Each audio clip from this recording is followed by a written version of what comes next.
Halo, selamat datang. Jumpa lagi dengan saya Fauzi. Kali ini saya akan membagikan tentang cara membuat laporan keuangan untuk perusahaan UMKM.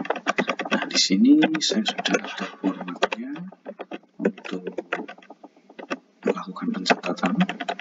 Ini sangat sederhana, sangat mudah, namun saya rasa cukup untuk kita gunakan jika ingin mengetahui laba perusahaan atau juga jika dibutuhkan untuk membuat syarat pengajuan kredit di bank. Langsung saja, di sini sudah ada formatnya, ada beberapa sheet. Saya sudah siapkan. Di sini ada sheet transaksi, ada beberapa transaksi yang akan kita gunakan. Kemudian sheet pencatatan. Ini ada formulir di mana kita harus melakukan pencatatan atas transaksi-transaksi. Di sini yang berwarna biru ini tidak boleh diubah ya, hanya cukup melakukan pengisian di warna putih saja. Kolom-kolom warna putih ini, sel-sel putih ini diisi sesuai dengan kepala kolomnya. Bulan kita isi bulan, tanggal kita isi bulan, keterangan, dan seterusnya. Selain itu, sheet laba rugi juga sudah ada, jadi secara otomatis nanti akan terisi laba rugi baik bulanan maupun tahunan. Di sini yang bulanan, kemudian di sini yang tahunan. Kemudian neracanya juga sudah kita siapkan. Ini neraca per akhir bulan. Nah, jadi ini nyambung, kumulatif, berbeda dengan laba rugi yang kita buat bulanan. Jadi hanya untuk periode 1 bulan saja, tidak digabung dengan bulan berikutnya. Oke, saya pikir tidak perlu terlalu banyak basa-basi. Langsung saja kita ke proses pencatatan transaksinya.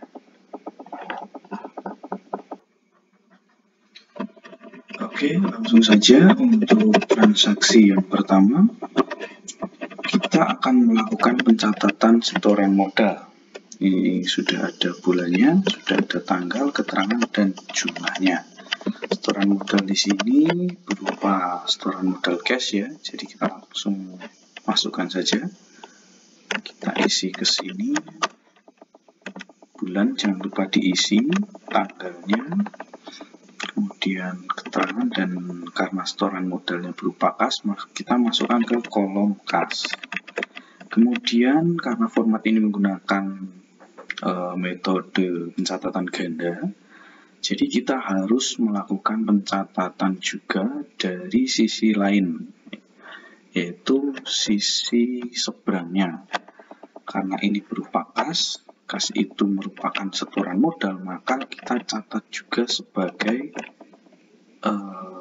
penambahan modal. Di sini kita tambahkan di kolom modal, kan seperti ini, sehingga ketika kita cek di kolom cek seimbang ini nilainya adalah 0.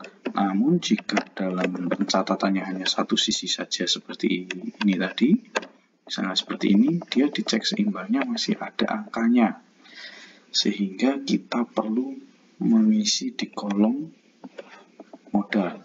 Karena jika hanya diisi satu sisi, nanti neracanya tidak seimbang seperti ini. Kolom kasnya ada 1 miliar, sedangkan di kolom ekuitasnya ini tidak ada, kosong. Nah, jadi kita harus melakukan pencatatan berganda seperti ini ya. Nah, sehingga keseimbangannya ini 0 dan masukkan neraca pun juga seimbang gitu. Kemudian langsung kita lanjutkan ke transaksi yang kedua, transaksi pembelian meja kursi. Nah, meja kursi ini menggunakan kas secara tunai, sehingga kita lakukan pencatatan ke kolom kas juga, namun nilainya adalah minus karena kasnya berkurang seperti ini. Nah, ketika kasnya itu berkurang untuk digunakan dalam pembelian meja kursi, nah kita juga harus melakukan pencatatan pada kolom inventaris, karena meja kursi tersebut termasuk dalam inventaris dan nilainya untuk inventaris ini bertambah. jadi harus positif seperti ini. Nah, kemudian jangan lupa diisi di kolom bulannya ya. Ini tidak boleh tipu. Kalau tipu nanti tidak bisa nyambung ke neracanya. Misalnya Januari jadi Janari atau apa seperti itu. Nah, di sini sudah otomatis terisi, inventarisnya 5.500.000 dan kasnya juga sudah berkurang gitu. Selanjutnya transaksi berikutnya, transaksi pembelian dagangan secara tunai. Nah, untuk kali ini saya menggunakan cara pencatatan secara langsung. Pembelian dagangan tunai ini langsung mengurangi kas, maksudnya secara kas ya, secara kas, dan kita langsung masukkan ke dalam kolom harga pokok penjualan di sini untuk pembelian barang dagang, karena harga beli itu yang akan kita gunakan untuk menghitung laba rugi. Jadi langsung kita masukkan ke kolom HPP atau harga pokok penjualan. Dan di sini harga pokok penjualannya ketika kita melakukan pembelian adalah bernilai positif, sehingga seperti ini 25.750 begitu. Dan karena tunai tadi kasnya berkurang begitu ya. Langsung ke transaksi berikutnya berupa penjualan tunai. Nah, untuk kolom penjualan tunai, untuk transaksi penjualan tunai kita langsung saja seperti ini. Karena penjualannya tunai, maka kasnya bertambah. Kemudian di sini kita juga akan menambah penjualan ya. Karena penjualan itu, karena ketika kita melakukan penjualan bertambah, jadi kita positif. Nah, seperti itu. Kemudian lanjut lagi transaksi berikutnya, penjualan kredit. Nah, terjadi penjualan lagi tapi tidak langsung menjadi kas. Penjualan kredit ini membuat kita harus melakukan pencatatan ke piutang. Penjualannya bertambah, namun bukan kas yang bertambah karena kita belum menerima uangnya. Jadi kita catat ke akun piutang, piutangnya bertambah gitu. Nah, ini ketika rekan-rekan masih ragu apakah sudah benar dalam proses mencatatnya, bisa dicek ke kolom cek seimbang. Ketika di sini sudah 0, artinya rekan-rekan sudah melakukan pencatatan dengan tepat begitu. Setidaknya tepat seimbang dulu, karena nanti akunnya salah, bisa dicek lagi. Oke, lanjut ke transaksi berikutnya. Jangan lupa di-save dulu, nanti mati listrik. Nah, transaksi berikutnya adalah pembukaan rekening BCA, sehingga menyebabkan saldo rekening BCA bertambah seperti ini, bertambah 1 juta ya. Dan saldo kasnya akan berkurang senilai 1 juta. Artinya kita melakukan penyetoran dari kas ke rekening BCA gitu. Kemudian kita lanjutkan ke transaksi berikutnya, pembayaran sewa. Oke, di sini langsung saja kita catat untuk pembayaran sewa, kasnya keluar. Kemudian biaya sewanya akan kita tambah, gitu ya. Biaya sewa tambah. Nah, positif di biaya sewa. Gitu. Oke, selanjutnya adalah pelunasan piutang. Nah, piutang hasil penjualan tadi sekarang sudah dibayar, sehingga kasnya bertambah dan piutangnya berkurang. Gitu. Bisa cek lagi keseimbangannya seperti ini. Oke, sudah sesuai ya. Dan ini kalau ini langsung letak di laba rugi sudah muncul. Nah, penjualannya sudah muncul. Kemudian HPP-nya sekian ya, ini. Kemudian ada biaya yang juga sudah muncul sampai ke bawah. Nah, ya masih minus ini. Kemudian kita lakukan pencatatan transaksi selanjutnya, yaitu pembelian secara kredit atau pembelian secara utang. Nah, lakukan pencatatan di sini. Nah, pembelian secara utang artinya ini hutang kita ya yang bertambah ya. Kita bertambah bertambah. Kemudian apalagi yang bertambah? HPP-nya yang bertambah ya. Kita langsung catat ke HPP untuk setiap pembelian. Gitu. Nah, selanjutnya kita lakukan pencatatan berikutnya lagi, pembayaran listrik. Seperti ini tadi, ketika melakukan pembayaran maka kasnya berkurang, jadi di minus, kemudian biaya listriknya bertambah.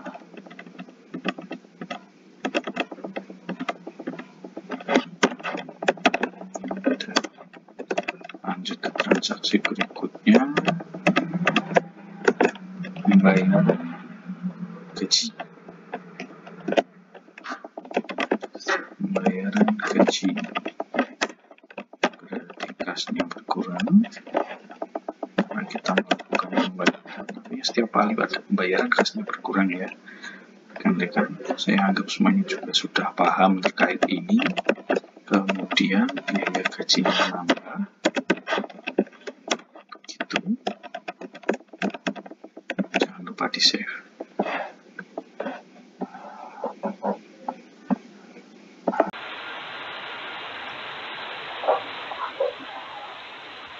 Baik, untuk selanjutnya kita lakukan pencatatan transaksi lagi, pembelian alat tulis kantor. Kita langsung masukkan saja di sini bulan, tanggal, keterangan, dan nilainya, kasnya berkurang. Nah, kita masukkan ke akun yang sesuai, biaya administrasi umum. Bisa juga kalau misalnya rekan-rekan menggunakan akun biaya perlengkapan, tidak ada masalah. Cuma saya lebih suka menggunakan biaya administrasi umum. Gitu. Nah, kita lanjutkan untuk transaksi berikutnya lagi. Ada pembelian hutang. Pembelian hutang kita catat. Pembelian hutang artinya hutangnya yang bertambah dulu. Begitu. Dan bukan kasnya ya, kita kalau beli efeknya sama ke HPP. Nah, seperti itu. Kemudian kita lanjutkan transaksi berikutnya, ada pembayaran pajak UMKM. Nah, penting sekali, ini harus dibayar sebelum tanggal 16 atau maksimal tanggal 15 ya harus bayarnya. Kita catat di sini. Kalau melakukan pembayaran maka kasnya minus. Nah, ini kalau kita bayarnya pakai kas, setor ke bank misalnya. Nah, kalau misalnya kita melakukan pembayaran melalui transfer bank BCA, berarti yang minus bukan kasnya, tapi yang minus adalah di banknya. Seperti ini rekan-rekan. Terus kita catat ke akun biaya,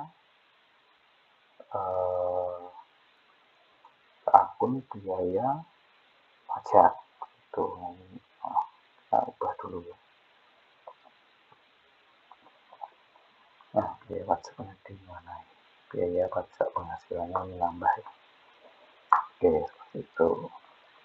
Kita cek keseimbangan dulu. Oh, masih seimbang. Wah. Kemudian selanjutnya setor ke BCA lagi. Ini kasnya terlalu banyak, kita setor ke BCA ya dari kas. Nah, kasnya berarti berkurang. Tabungan BCA-nya yang bertambah. Gitu. Lanjut, penjualan tunai lagi. Catat di sini penjualan tunai, kasnya bertambah ya, berarti karena tunai. Kemudian penjualannya juga bertambah. Oke, seperti itu. Kemudian, nah, ini ada lagi penjualan kredit. Untuk penjualan kredit berarti yang bertambah adalah penjualannya dulu. Penjualannya bertambah. Itu, kemudian karena kredit bukan kas yang bertambah tapi piutangnya.